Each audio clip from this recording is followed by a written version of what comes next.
गिबि गिबियावनो बर' खौरांनिसिम साबायखर बावहरग्रोदों दुलाराय बाथौ गौथुमनि जानानै दिनै राजा बिल काति फोरबो एबा माइनाव फोरबोनि बे गेजेरजों बे सानसेनि हाबाफारियाव बाहागो लाफैनो मोननानै गोजोननाय मोन्दों। मानो होनोब्ला दिनै हरखाब जादों बे हाबाफारिया आंनि थाखाय। मानो होनोब्ला मानास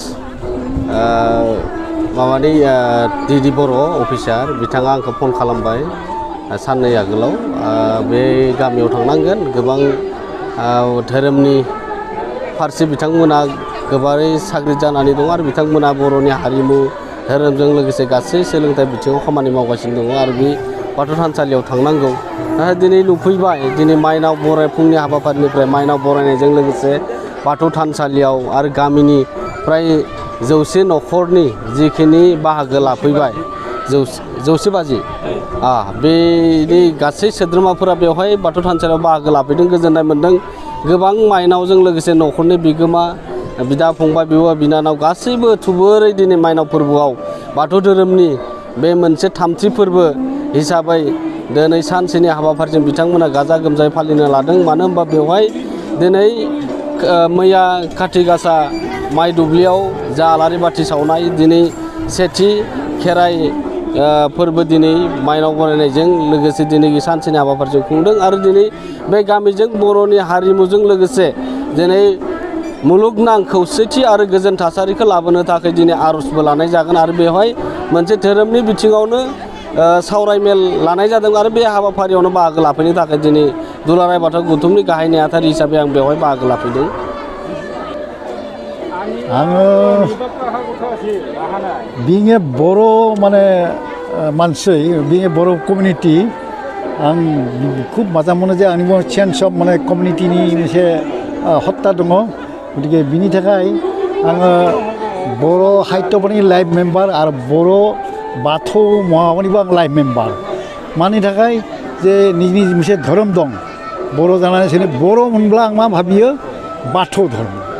किन्तु नुबाय आङो बहुत जायगा थांबाय, गोजान जायगाफोरावबो थांबाय, बहुतानो माने बर'निफ्राय बे बाथौ धर्मनिफ्राय बेलेग धर्मबो लादों। गतिके निजिनि आइखौ होगारनानै गलाय बेलेगनि आइखौ आइ होनदों।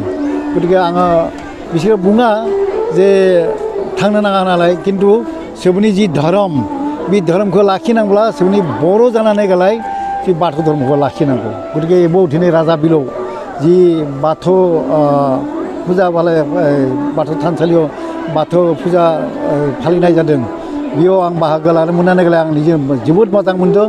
थांनाय बोसोरावबो आंबो फैदोंमोन, बेखौबो सिफुं सुनानै गलाय रोंजा एखेबारे जादोंमोन मानसिफोरजों गलाय। गतिके सोरबो थिथिनांगौ बर'नि मोनसे सोरनि मा धर्म दङ, बे धर्मखौ सोरो एबनो नङा, सोरनि बर' गामियानो नङा, सोरो भारतबर्षयाव बेबादि बिदेशखौबो गथाय पृथिबीनो सोरबो थिथिनांगौ जे माबादि सोरनि धर्मा बेसेबां सहकि, माबादि सोरो माइनावखौ दा खुलुमबाय, मिया जि काति बिहु थानांबाय, बेयाव माइनावखौ मा रखम खुलुमो, माइनावखौ मा रखम सोरो आदरिना लाना फैयो। आरो बिनि थाखाय आरो बि लोगोसे जि गाजा गोमो गाथां मा संस्कृति बिखौ बजायना लाखिनायखायनो बिसोरो सब गासैबो लोगो जानानै खालामनांगौ। गतिके दिनै नुबाय सेंग्रा सिख्ला आइ आफा आरो बाराय बुरै गथाय मानसिया फैनानै गलाय जोबोद एखेबारे लोगोसेनो जि बाथौ फुजा खालामदों, बेयाव आंबो हेफाजाब होनानै गोसोआव खुब मोजां मोनदों। गतिके नोंसोरनि मिडियानि थ्रुयै बुंनो लुबैयो बे अखमावनो नङा, बे बिटिआरावनो नङा, अखमावनो नङा, भारतावनो नङा, माने गथाय पृथिबीनो बे धर्मआ प्रसार जानांगौ। So I'd like to give message, send message that to the world communities that Boro culture is so rich with the what is called that our dresses also. You can't compare with other communities. So at the same time, we worship the nature. I mean, prakriti hewa karu. But prakriti it is a very close relationship since we are coming from the nature only. But I would like to send the message that how the Boro culture they are observing the nature, they are worshipping the nature. So we should worship the Bathro Puja and at the same time people, the other people of the other countries, they should also know that yes, Boro culture is very rich. They have own identity, they have own religion, they have own culture, they have own what is called the original culture. So there is no duplication. I would like to proud of taking this our Boro culture, this Bathop is also. Thank you.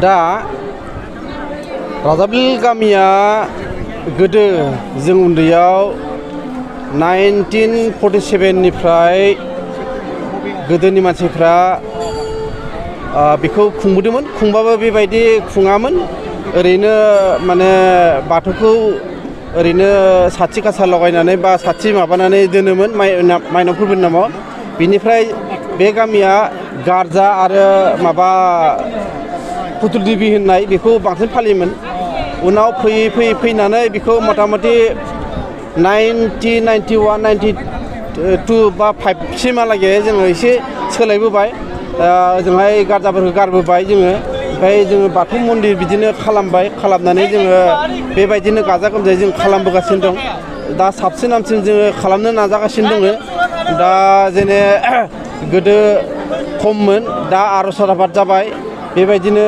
रायजो राजाया दा लैहोर फैनानै जोंनि बाथौ फोरबोखौ एसे मैखोम खालामबा जिहेतु गोदो दाउसा दाउदैजों फुजियोमोन नाथाय दिनै बिबारजों बावनायखौ जों नुनो मोनदों नाथाय मा फोरमायगोन माबायदि दा बेखौनोथ' जोङो बै गारजा फुजाखौ जोङो माबाखौ गाव राजा आरो पुतुल देबिखौ जों गारबोबाय बे दाउसा दाउदैजों जों होयोमोन नाथाय जोङो दा बेखौ गारबोनानै जोङो बे बाथौ मन्दिराव जों लाना फैनानै जोङो दा बेखौ साबसिन जों मोनदो आरो रायजो राजा हेफाजाब होदो बिबारजों बावनायखौ दा बेनिखायनो जोङो बेखौ बिबारजों बावनायखौ जों दा मोजां मोननानै दा बिदिनो जेनेबा हमनानै ला जोङो रायजो राजाफ्रा बेखौ मैखोमै फालिबोनो दा आखायाव लादो आरो दा नुनो मोनदों जोङो लैहोर दा बाथौ फुजिनो फैदों थगि लाना फैदों न'खर दा जों बेखौ मोजां मोनदों गोजोननाय मोनदों दा बेफोरबायदिनो जोङो उनावहालागैबो जों बेबायदि खुंलांनो हायो जों बेखौ मोनसे खामानि खालामो आरो दा आलासि फैदों जोंहा फरेस्टनिफ्राय जोंहा दिदि बर' सार फैदों आरो जोंनि बाथौनि सेन्ट्रेलनि जोंहा गुवाहाटीनि नेहाथारि जोंहा गणेश दैमारि बिथाङा फैदो दा दसे उनाव बिथांमोना जोंनि माबाखौ मिटिं बिसोरो फोरमायलांगोन दा जों बेखौ मोजां जागोन होनना जोङो दा सिन्था खालामदों दा बेनोसै आरो